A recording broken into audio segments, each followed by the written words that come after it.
Hi and welcome to my channel. In this video we'll look at some useful CLI commands. The commands are here in this list. So we will look at all these 8 useful commands which are needed for the CCSA course. So let's get started with the fwstat command. So let's open PowerShell as usual, and we try to log in to the gateway like this. So the first key is fwstat, which displays the name of the security policy installed on the gateway. So we test this fwstat, so stat for state, and we see that the name of the policy is standard, which was installed. So the last time it was installed was the 19th of September, and here we can see our interfaces. So the next command in our list here is the fw unloadlocal.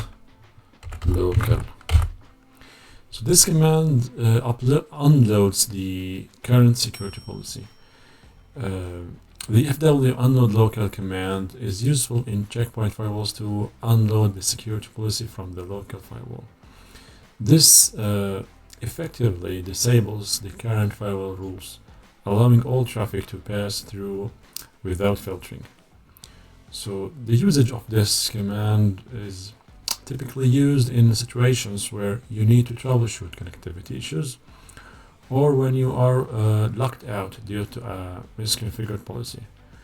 The effect, it removes the active security policy from the local firewall, but does not affect the policies installed on other firewalls in the same cluster. And lastly, the risk, so be cautious here when using this command, as it leaves the firewall without any active protection until a new policy is installed.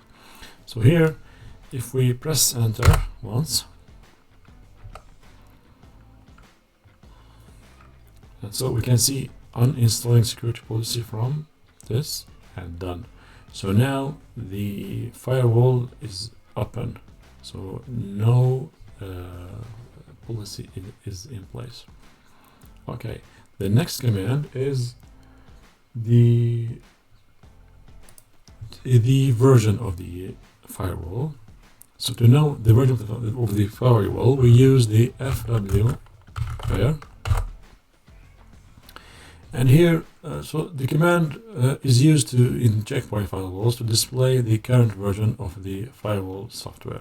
And here we can see that this software is R8120. Build 733.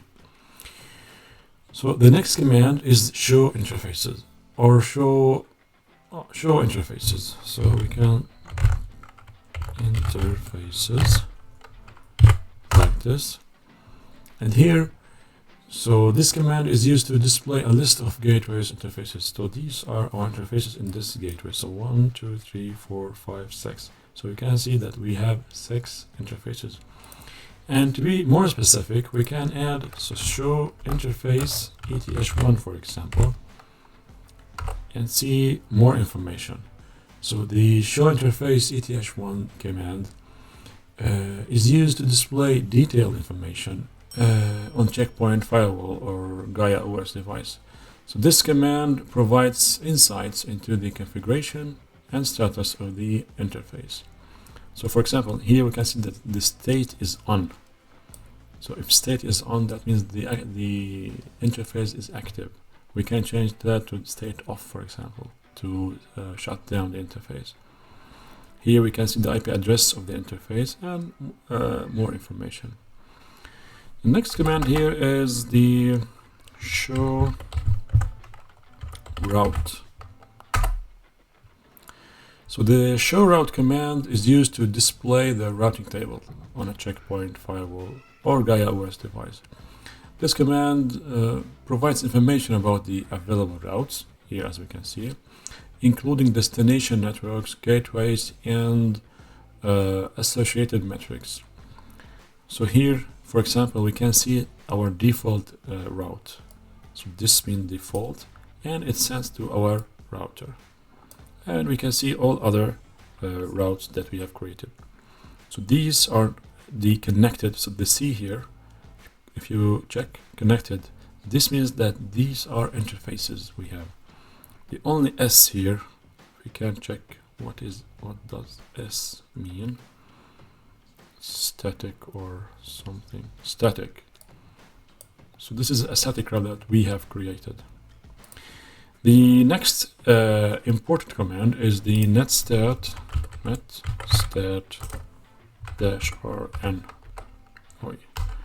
So we can use rn like this.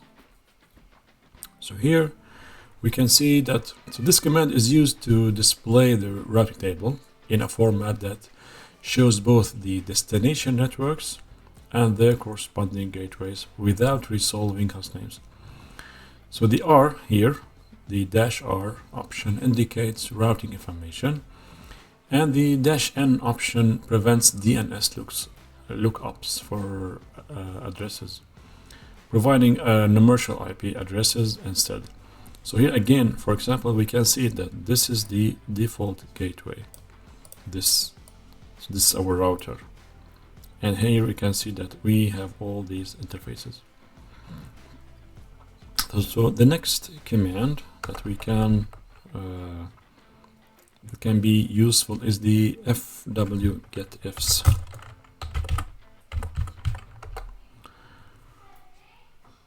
So this command is used in Check Point firewalls to display the interfaces configured on the firewall, along with their associated settings. So in this case, we can see the IP address and the mask. So with that said, let's look at another thing here. So the time is very important, and all our servers should be synced using an NTP server. So let's log in here to our management server.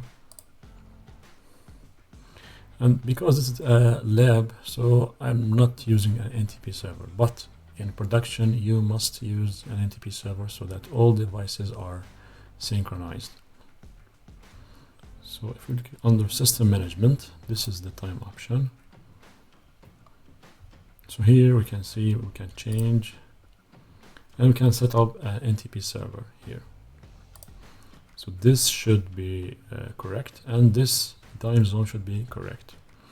The other thing is the DNS. So if we try here DNS, this is very useful here, the search mechanism. So we can take hosts and DNS. Here we can see our host name and domain name. Our domain is alpha.cp. We can take the same there, alpha.cp. Our primary DNS server is our LDAP server here, but we can use a secondary, which is, for example, Google DNS. Click apply here and click apply there. So that was for this video. Thank you for watching. If you found this helpful, don't forget to like, share and subscribe for more tutorials. See you in the next video.